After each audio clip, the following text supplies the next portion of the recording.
everyone. My name is Lauren Chen, and I'm a TP.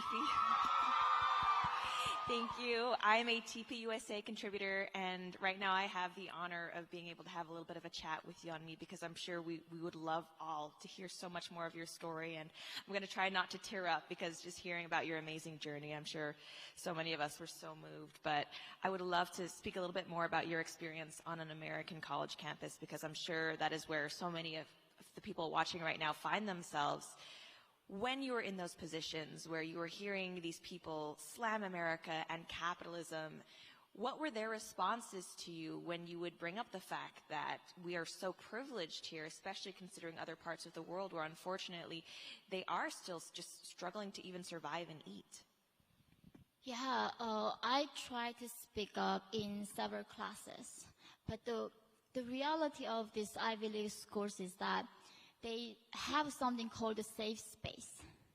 And they say we have an inclusive environment. And this is where I was shocked, the inversion of definition of safe space. Safe space for me is where I don't get executed or lose my job for saying something that is not politically correct. And so before the classes, these warnings are already given to us. And I did try to raise my hand, like where my professor telling me that there's no difference between men and women. And that year I became a mother, so I knew my body was very different than my husband's. I couldn't make a baby, right? And I said, I don't think I can be a man. And she said, where did you hear that? You are brainwashed. Yeah, and right, I mean, that was the end of discussion. And whenever I try to do that, and just always shutting me down by you're brainwashed. And so I couldn't put any opinions out there. When you see the average college student nowadays, having grown up in North Korea, are there any similarities in the rhetoric that they use? Because you talked about the brainwashing that occurred in your textbooks. I don't think we're quite this way in America yet, but I think a lot of people are increasingly also concerned that our education system here, it's not neutral and it's from a very young age. And, you know, when you watch videos of cult members, there's always these, I guess, these commonalities between what they say. It's demonizing opponents. It's telling people that basically if they ask questions, they're going to lose their social safety net or their friends. Were there any similarities between, I guess, the activists you encountered in these universities versus growing up in North Korea? Yeah, so it's really fascinating how the resemblance of the tactics that is being used in American mainstream media or North Korea. They were telling me that math is made up. Math is not a real thing and it's made up by white men to control minority people. And this goes back to my very first lesson in North Korean classroom.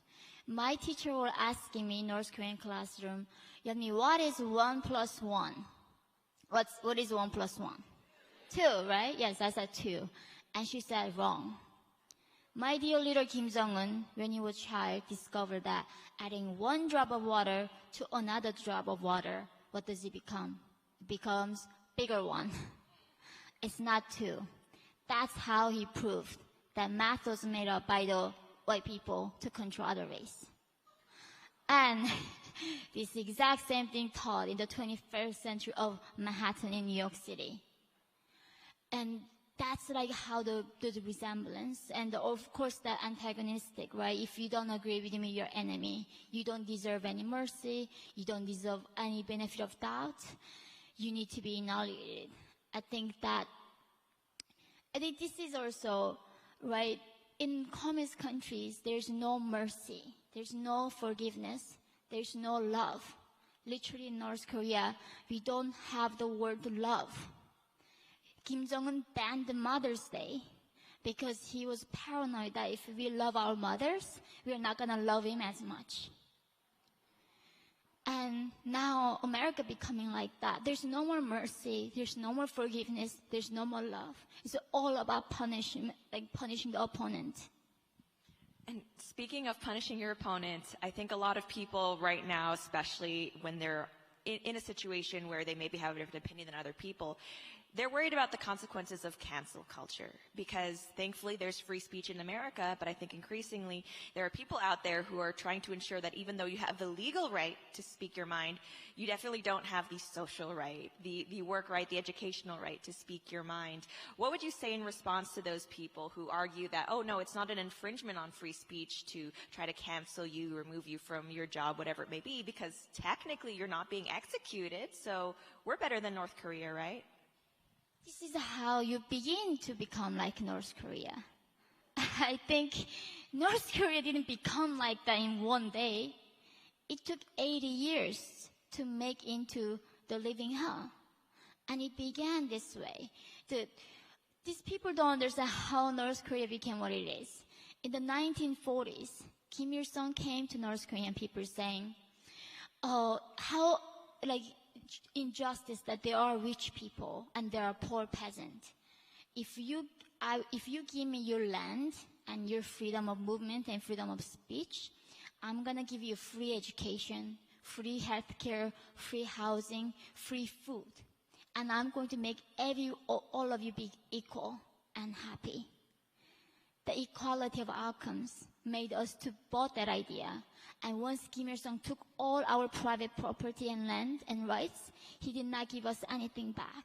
He enslaved us. So this idea where the college should be free, housing should be free, why they want free things? Like nothing is free in the world. And yeah, I asked my classmates, so like then if you think that everything should be free, then would you give up your dormitory for a homeless person to stay in? It's like, no, I cannot do that. Then who should pay for these people? It's like billionaires. And the billionaires, what if they are human beings too? They have the same right as us. And as long as you did not make this money by stealing and stabbing somebody and created a value in the society, it should be something cherished. As we don't punish the people who work hard. And now in North Korea, nobody can work hard because there's no opportunity. Do you think the current generation, they have a chance to, I guess, understand the gravity of the indoctrination that they're going through? Are you hopeful that this younger generation, even though they're growing up in an education system that is very, very one-sided, do you think there's hope that the message of freedom still reaches them, especially when it seems like there are so many forces culturally, in terms of education, that are working to ensure that they only hear one side of things, and that is the, like you said, the Marxist side? So I think there's no hope in public schools. Sorry. Thank you. Even there's a lot of questionable private schools too, but literally what shocked me was there was one school that we were trying to send our son to in New York. And literally that school invited a transgender woman in their costume, asking 5-year-olds to stand all in the podium and talking about the guilt, right, the privilege, and asking if your parents are together and own a home, step out. If they have a job and certain income, step out. To 5-year-olds, to make them ashamed for success. And this is like what North Korea and China Cultural Revolution was, is where people get shamed in front of everybody for the things they are not responsible for. It's exactly like we're this white guilt thing, right? Because I spoke out against the regime punished 3 generations of my life, my family, both my mom and my dad's side, because of me. And now they call my son, who's half white, he's guilty, he's privileged because his ancestors perhaps owned the slaves. And that punishing people for something, collective guilt, and not seeing people as an individual, that is the evil. And I think this is what we are going into. It's not a compassion. It is something that actively we need to fight against.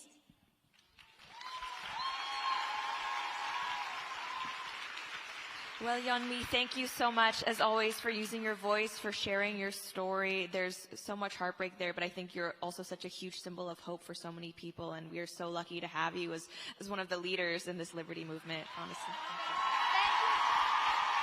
Thank you.